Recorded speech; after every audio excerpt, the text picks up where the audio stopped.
Welcome back to Old Time Radio Classics. I'm Tom, and tonight we're diving into one of the most chilling ghost stories ever broadcast on radio.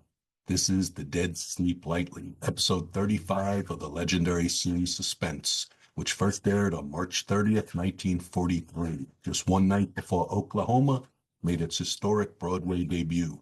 Now, if you know Suspense, you know it attracted the biggest names in Hollywood. Tonight's episode stars the fiery Susan Hayward, who was in the midst of building what would become a remarkable career. At just 25 years old, she'd already appeared opposite Gary Cooper and was working her way towards 5 Academy Award nominations, finally winning for I Want to Live in 1958.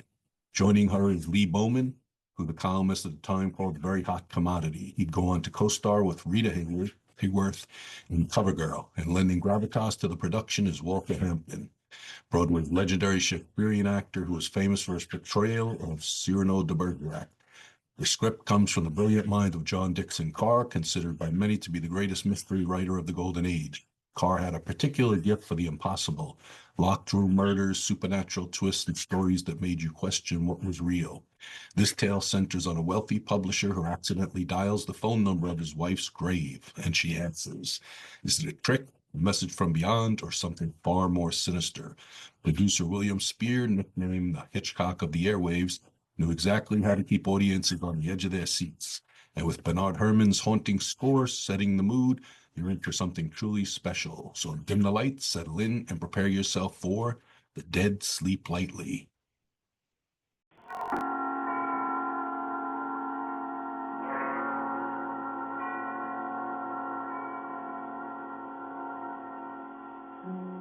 This is the Man in Black, here again to introduce Columbia's program, Suspense. Our stars this evening are three. In the order of their appearance, they are Walter Hampden, one of the theater's proudest names for 2 generations, and Susan Hayward and Lee Bowman, 2 of Hollywood's brightest younger stars. The story called The Dead Sleep Lightly by John Dickson Carr is tonight's tale of suspense. If you've been with us on these Tuesday nights, you will know that suspense is compounded of mystery and suspicion and dangerous adventure. In this series are tales calculated to intrigue you, to stir your nerves, to offer you a precarious situation, and then withhold the solution until the last possible moment. And so with The Dead Sleep Lightly, and with the performances of Walter Hampden, Susan Hayward, and Lee Bowman, we again hope to keep you in suspense. Ashes to ashes, and dust to dust. Meadowvale Cemetery, not far from New York. Meadowvale Cemetery, on a dim gray morning in early April, when rain forms a mist across leafless trees and white gravestones. You see, over there, the group of silk-hatted gentlemen, each with his protecting umbrella, gathered around an open grave. You see the clay soil freshly dug. You can hear perhaps the creaking of support as the coffin is lowered into its everlasting house. And the droning voice of the surgeon. I am the resurrection and the life, saith the Lord. He that believeth on me, though he were dead, yet shall he live. Live? Quiet, Mr. Templeton, please. What's wrong with old Templeton? Please, sir, remember where you are. She's not alive, I tell you. She's not alive.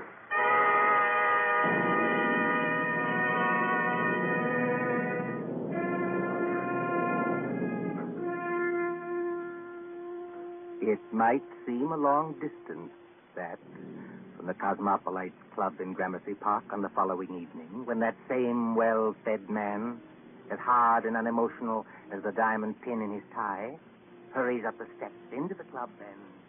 What? Yes, Mr. Templeton? Tell me, Mr. Wilmot in the club, do you know? Yes, sir. Don't you see him? See him? Where? In the lounge over there, sir.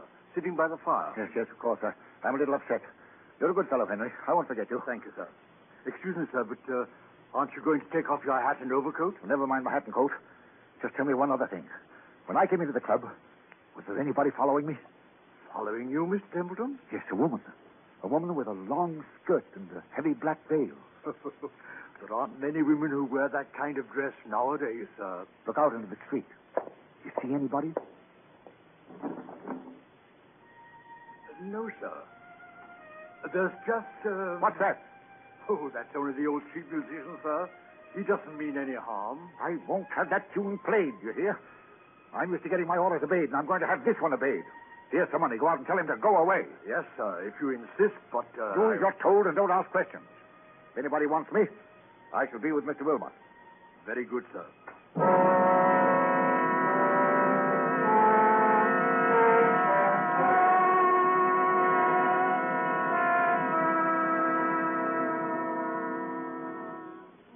Good evening, Wilmot. Mind if I sit down for a minute? Oh, not at all. Pull up a chair. Want some coffee? No, thanks. I'll get down to brass tacks right away.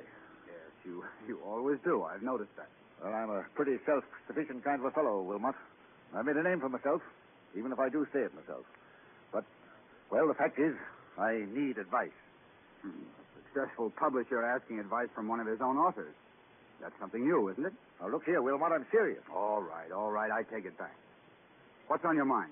Well, you've studied what we'll call the supernatural, haven't you? I've lectured and written books about it, yes. And did you ever meet a ghost? No, I can't say I ever did.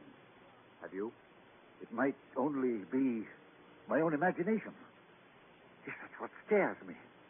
You get on in years, and your arteries harden, and you don't take enough exercise, and you think something ought to be done about your waistline, but you never bother. You see, Wilmot, I went to a funeral yesterday. You did? Whose funeral was it? The person who died has nothing to do with this. It was old Simpson of Harley and Sons. We thought it was only decent to make up a party and go to the funeral. And I took my secretary along, a girl named Molly Carroll. I'm leaving for Washington tomorrow. Besides, I'm moving house. So there was a lot of work to do.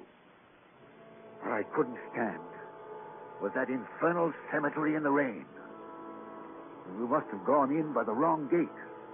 Because we were in a neglected, desolate part of the cemetery where the rank grass grew over the grave.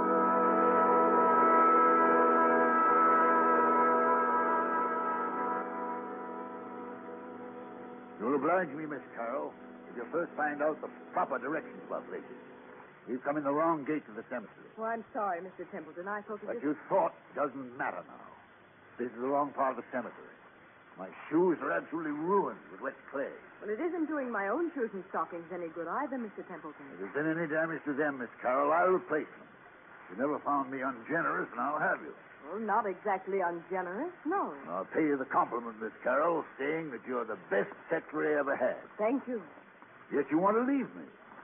Yes, I want to get married. That's what Mr. Barnes is telling me. And who is this paragon of yours? What does he do? Does he make any money? Well, Frank's a radio technician. He's not very wealthy, I'll admit. Wealthy? A radio technician? I'll bet he doesn't make as much as I pay you. Yet you want to get married. Well, is there anything very strange about that? Yes, if it interferes with your career, if it's... Good Lord. Look at that. Look at what, Mr. Templeton? Over there, where I'm pointing. You mean that? It's only an old gravestone covered with weeds and brambles. I haven't seen that grave in years. It looks rather neglected. It is neglected, isn't it? Will you go closer, please, and read the inscription? Mr. Templeton, Do as I tell you, please. it says... Let's see if I can get some of these weeds aside. It says...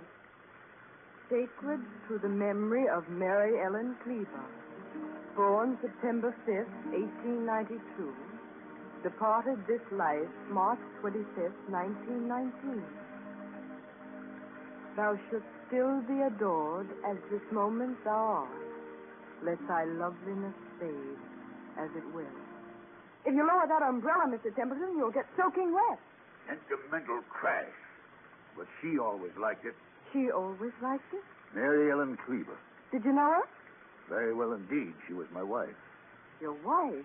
But I never knew you were married. Neither does anybody else. Where's my flask of brandy? What have I done with it? It's in your hip pocket, Mr. Templeton, but do you think that's very wise? You've already had more than enough. Whatever I do is wise, Miss Carroll. Well, we were married very young. She was a nice little thing. I was fond of her, yes. But she couldn't have helped me. I'm not a snob, but she wasn't in my class. No style, no manners, no education. Indeed. Could I have introduced her to the friends I was making? No. Wouldn't have been kind to her.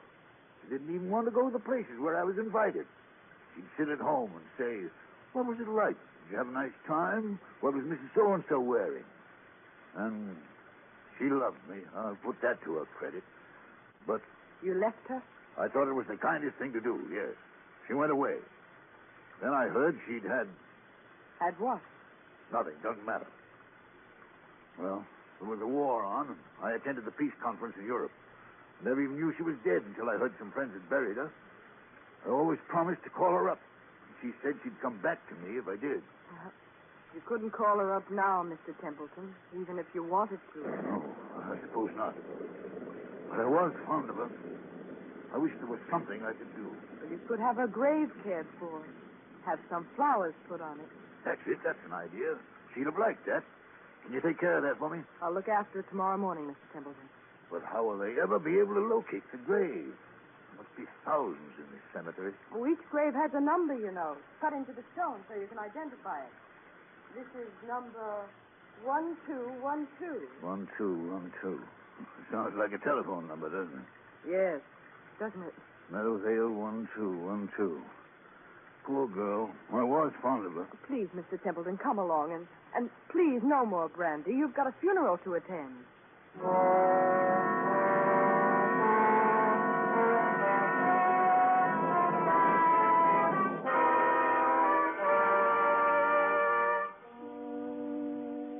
And then, Wilmot, the night came. And the horror. What horror? Take it easy, man. There's nothing to worry about. You're sitting here in the Cosmopolites Club. Yes, but I wasn't sitting in the club last night. I was on my way home. And why should that scare you? I don't know, but it did. I'd been jumpy all day.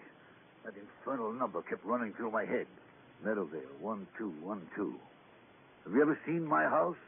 Yes, it's that big sham Gothic place on Riverside Drive, isn't it? Yes, big and dark and drafty like a mausoleum. I told you it was moving house to an apartment downtown. But there were some papers there. I had to get out of the safe in the library to take with me to Washington tomorrow. I knew the servants would be gone, of course. But I hoped Mrs. Bloom, that's my housekeeper, would still be there. Then, when I went up the park, about 6:30... Meadowvale 1212. Meadowvale 1212. Meadowvale 1212. Meadowvale 1212.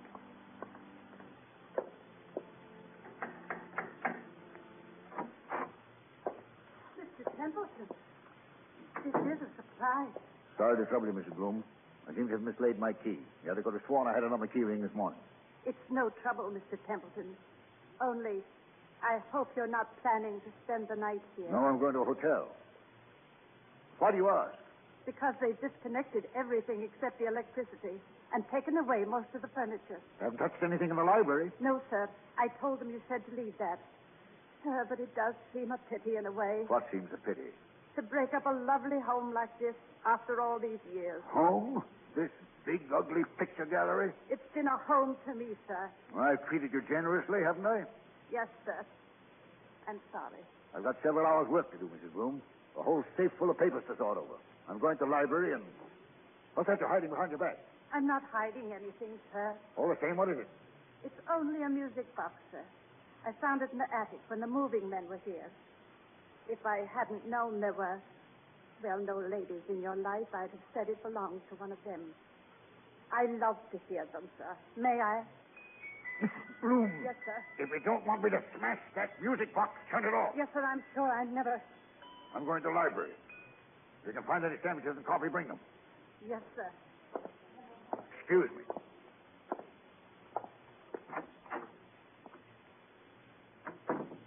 Same old library. Same old claw-footed desk. There's the Venetian mirror she bought for him. Look at yourself in the mirror, Templeton. Admit you can't face it. Admit you can't work here tonight.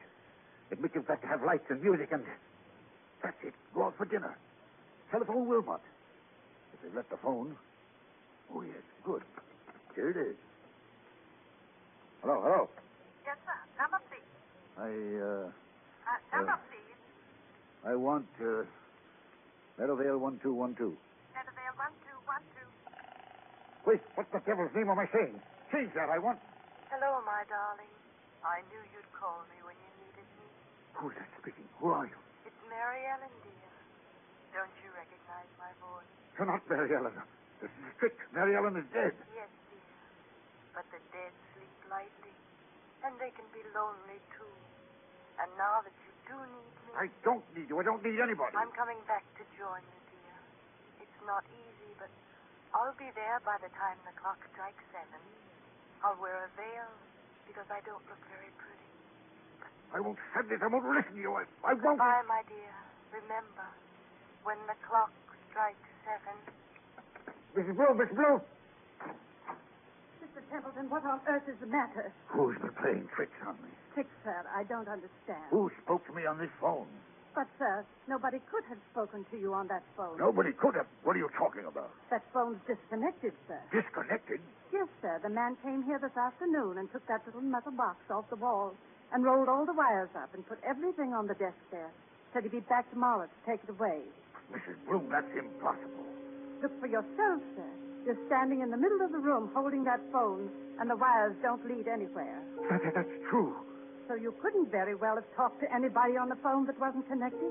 Now, could you? I tell you, I got the operator. I heard it ring. I talked to someone else. Oh? And what did that person say? She said she'd be here to visit me when...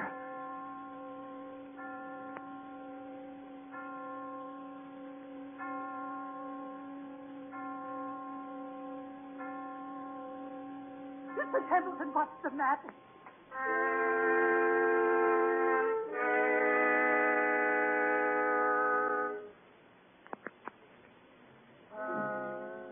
And so, Wilmot, that's what happened last night. The phone was disconnected. It was Mary Ellen's voice. There's no doubt about that. Am I out of my mind or what? Before I say anything about that, my friend. Well?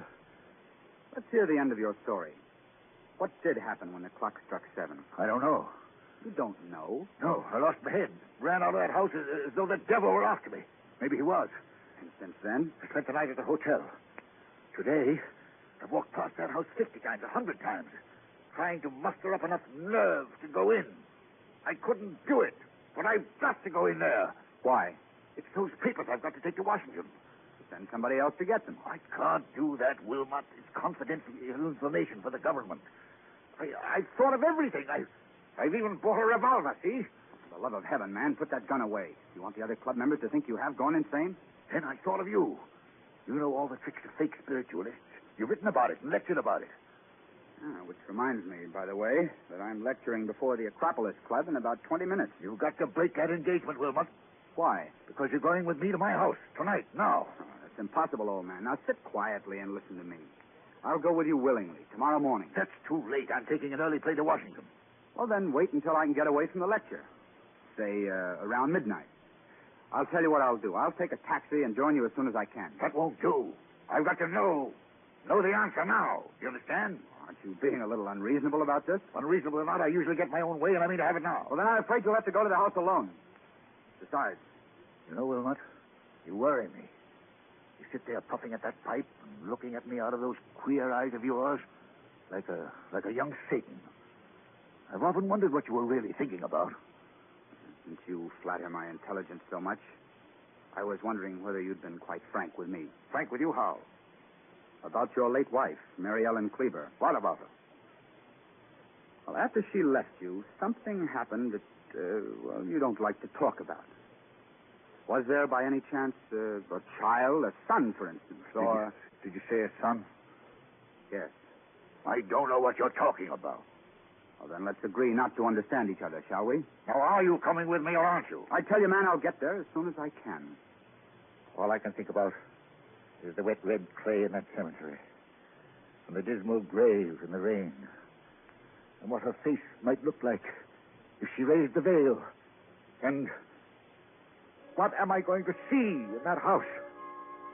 What am I going to see in that house?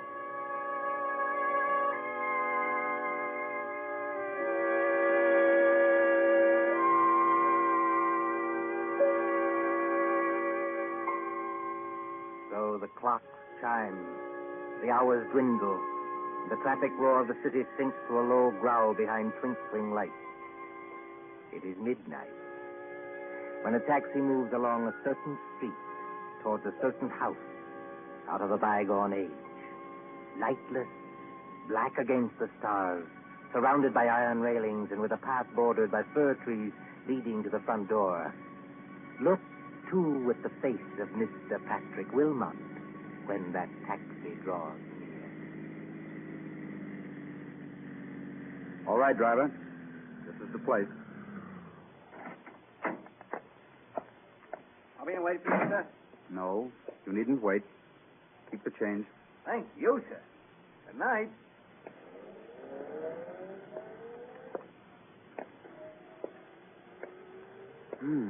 So the front gate is open. And he did go in. And... I beg your pardon. I didn't mean to bump into you. Mr. Wilmot. You know who I am. Oh, yes. I've seen you several times at our office. I'm Molly Carroll, Mr. Templeton's secretary. What are you doing here? Well, it's Mr. Templeton. What about him? Well, that's what I want to know. I was out with Frank, that's my fiancé, and when I got home, the girl I room with said that Mr. Templeton had been phoning and phoning all evening. She said he sounded drunk or something. He wanted somebody to go with him to this house. Evidently, I wasn't the only person he applied to. Shall we go in? But yes, but the whole house is dark. Suppose he isn't there. He's there, all right. You don't know men like Bert Templeton. But I'll push the gate wider. Now, straight up the walk to the front door. I've got a flashlight. What are we going to find? Something rather unpleasant, I'd better warn you. How do you know? I have my ways of knowing, Miss Carroll. Oh, look.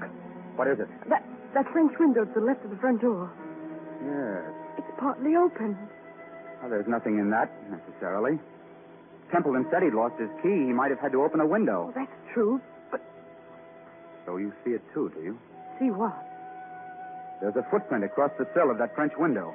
A footprint made in wet clay. It's like the clay of the cemetery. So I should imagine.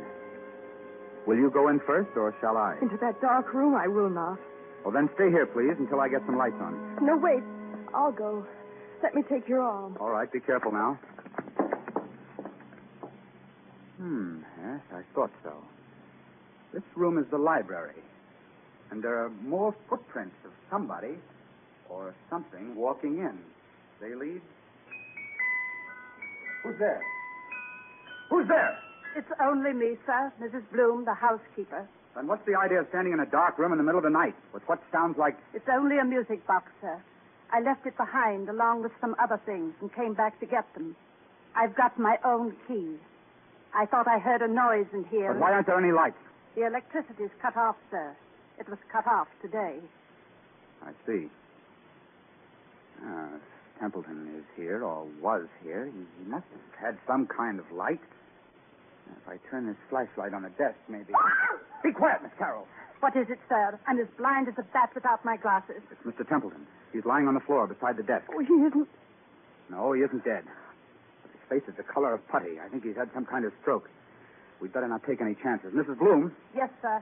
get outside to the nearest telephone and call for an ambulance. Tell him it's an emergency case. You're Mr. Wilmot, aren't you? But what's happened to him? Ask a dead woman. I beg your pardon. Never mind. Hurry. Of course I'll hurry, Mr. Wilmot. What are we going to do? Now, let's have a look around. Templeton seems to have been working at his papers by the light of a couple of candles, which somebody's blown out. We'll relight them. There's the desk. There's all the papers scattered round Mr. him. Wilmot, please. What happened to him? I'll tell you. As he sat there in the dim light of two candles, a ghostly figure appeared at that French window.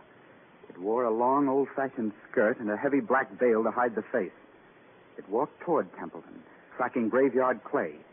It stretched its arms to him like this. Keep away from me, please. Templeton couldn't stand it. He collapsed. And now, before the old housekeeper returns, would you care to hear how the whole trick was worked? Trick? What trick? Have you heard about the ghost voice that talked on a disconnected telephone? Oh, yes. Yes, he said something about it this morning, but I thought he wasn't himself. He wasn't, but he heard it. Remember Mrs. Bloom's story about the telephone man? Yes. They don't send a man round to yank the whole apparatus off the wall, put it on the desk, and say he'll be back for it next day. This man from the telephone company was an imposter. The man from the telephone company was an imposter? Exactly. Oh, look, he's moving his hand. He's trying to open his eyes. Isn't there anything we can do for him? No, there's nothing we can do till the doctor arrives. In the meantime, listen to me. All right. What did this imposter do? He took away the real phone and substituted a spirit telephone. You don't know what a spirit telephone is? No, of course not. It's an old device used by fake mediums. You see a telephone without wires standing on a desk, like that one. You pick up the receiver and talk to the dead. Of course, you never really talk into the phone at all. But if you don't talk into the phone, then... Fixed underneath the desk is a tiny microphone with hidden wires leading to another room in the same house. That microphone picks up every word you think you are saying to the phone. Is that clear? I think so. Now, the dummy telephone is really a low-power radio receiving set.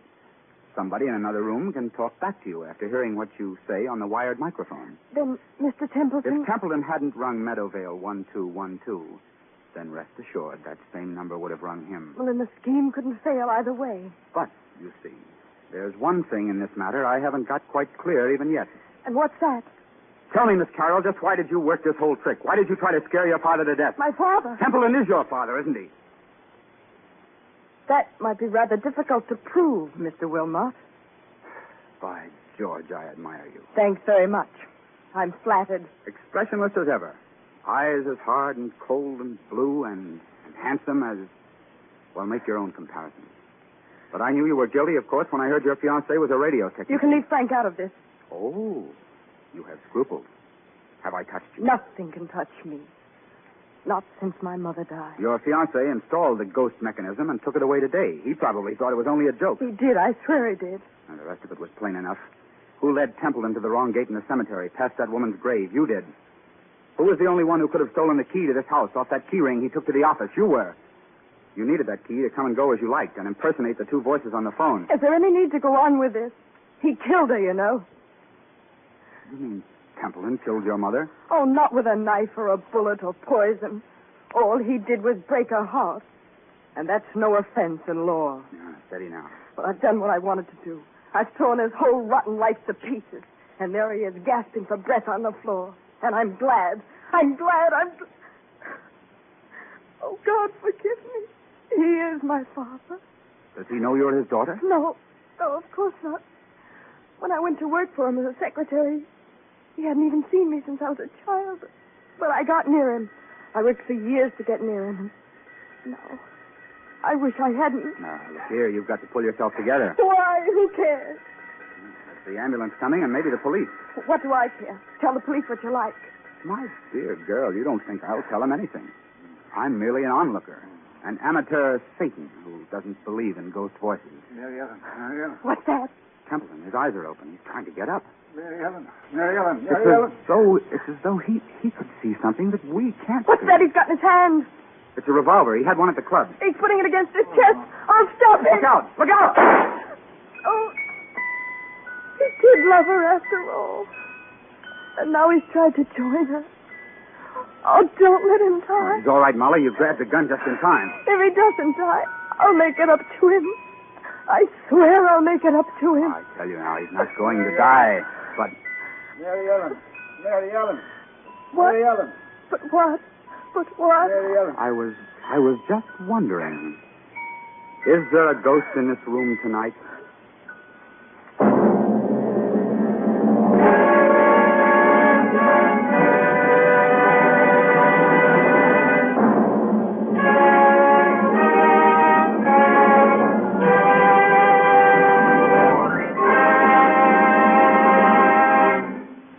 And so closes The Dead Sleep Lightly, starring Walter Hampden, Susan Hayward, and Lee Bowman. Tonight's tale of Suspense. This is your narrator, the man in black, who conveys to you Columbia's invitation to spend this half hour in suspense with us again next Tuesday. Miss Hayward appeared through the courtesy of Paramount Pictures, and Mr. Bowman appeared through the courtesy of Metro-Goldwyn-Mayer Studios. William Spier, the producer, John Dietz, the director, Bernard Herrmann, the composer-conductor, and John Dickson Carr, the author, collaborated on tonight's Suspense.